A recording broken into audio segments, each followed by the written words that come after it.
I'm Steve Johnson, News Director of theDove TV. Watch more videos from the Dove Newsroom at theDove.us.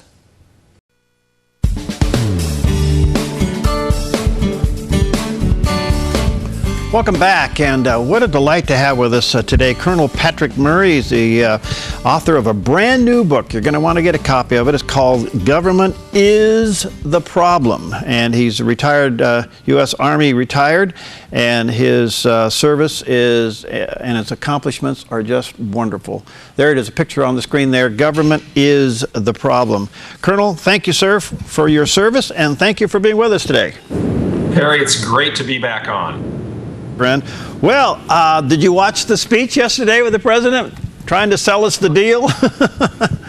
I watched as much as I could, Perry, and then I read the transcript, and of course they've been playing the highlights over and over and over again. So I think it was an unfortunate speech. President Obama has a habit of putting up these straw man statements like, if we don't do this deal, there's going to be a war, which is wrong. Or I haven't heard any alternatives, which is wrong. Or the people who oppose this, the reason they oppose it is because they really want to go to war, just like they did in Iraq. All those are wrong, and it obfuscates the fact that this is a bad deal.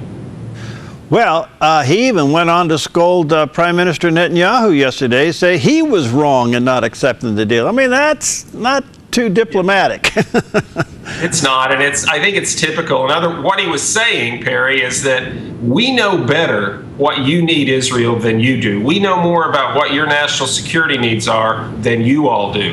And that's just really the same thing with domestic politics. We know how to spend your money better than you do, so you need to send it all to Washington, D.C. It's a pattern that we've seen exhibited over the last 6.5 years, and we're gonna have it for another year and a half. Did you ever think in your military career that we would be sending our enemy billions of dollars to kill us? I mean, what happened to our thinking? Well, it's a really good question, and there's one thing I learned in the military, and that is that the enemy gets a vote. And this is exactly what's happening here. Iran has been telling us for a long time what their intentions are. Death to America, death to Israel. Israel is a temporary fake state that needs to be wiped off the planet. And Perry, they haven't just been talking about it. They're funding, training, and equipping Hezbollah, Hamas, two terrorist organizations who exist explicitly to destroy Israel. And now we're giving them, like you said, it's going to be about $150 billion. And guess what? That buys a whole lot of terrorism. You know, what's so interesting about this is that their record shows no intentions of obeying anything, and somehow the president thinks they're more trustworthy than North Korea. I mean, something slipped through the cracks here. Well, and that's a good analogy. You know, Obama's been bringing up, yesterday he's at American University to try to make himself John F. Kennedy, and I was saying Obama going to American University, that makes him Kennedy, like I go to Yankee Stadium and that makes me Mickey Mantle. It's just not happening. And so he's been comparing with that, the Test Ban Treaty, with Reagan's START talks with the Soviets. The accurate comparison is the one that you just made, the 1994 agreement that Bill Clinton made with North Korea. And the verbiage is amazing. He said the same things. North Korea is going to join the international community. North Korea is not going to get a nuclear weapon. Well, how did that work out for us? Yeah, didn't. How long do you think Israel will stand by before they take action? Well, they're gonna do what's in their national interest. I'm not privy to the intelligence, but if Israel starts to feel like that it is, we know that Iran is an existential threat to Israel, and I think when Israel will make it a time of their choosing, I doubt our White House will be informed if they do decide to take action. You know, this whole Iran nuke deal has created an interesting alliance, Israel and Saudi Arabia. What's your take on that? Well, it's not surprising, because one of the concerns we've had in giving Iran this nuclear deal, where they're going to get to go have a nuclear weapon virtually at a time of their choosing as this agreement starts to sunset, if not earlier, because I'm like you, I don't for a second think Iran's going to adhere to this.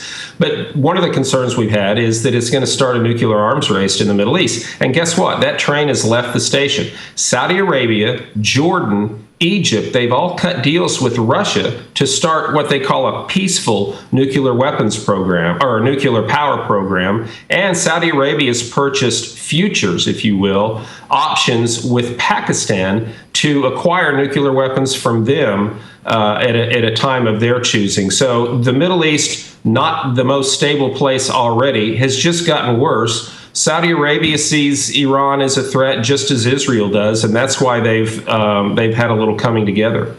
Let me just say to our viewers and listeners, again, the book is entitled Government is the Problem by Colonel Patrick Murray. Please check that out and get it. And you can communicate with him, gopatrickmurray.com. Gopatrickmurray.com. Colonel, all right. It appears that the nuke deal with Iran is not getting a lot of traction in Congress.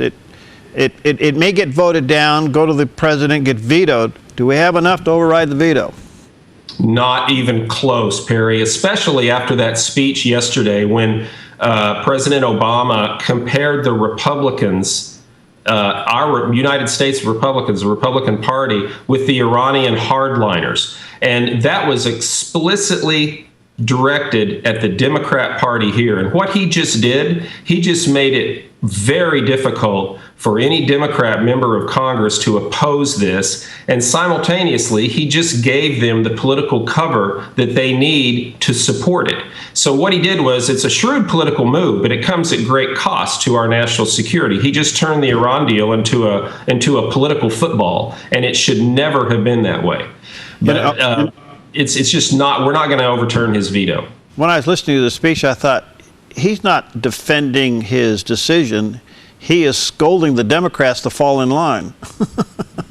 No, you're exactly right. This was not a speech for international consumption. This was a speech for the Democrat Party, for elected members in the United States Congress of the Democrat Party, and also for the rank and file out there to say you need to support our president on this Iran deal. And that's exactly what that was about. So you don't think there will be any Democrat senators that will defect on this issue?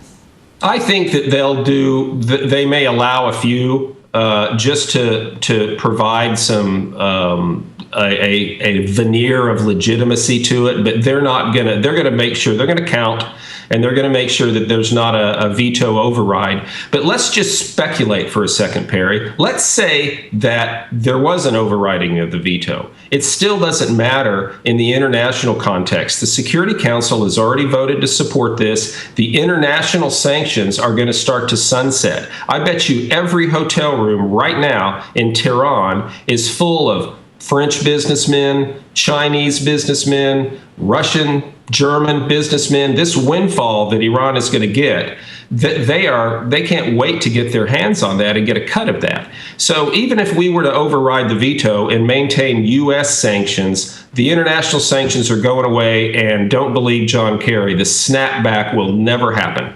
And so this deal's done. Do you see it coming up in the debates today?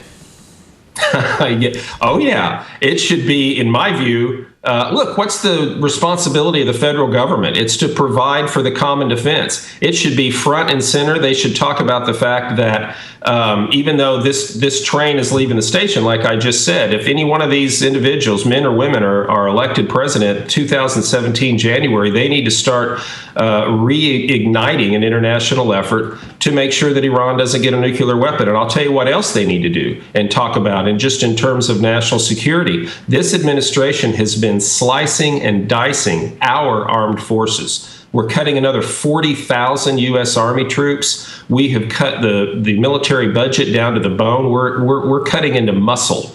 We're not cutting fat anymore. And if you listen to all of our senior military leaders, they'll tell you that. And you can't just flip a switch, Perry, and turn this back on. It needs to happen as soon as possible, and it's not going to happen for the next however long Obama's in the White House. Is it true that we are pre-World War II ready?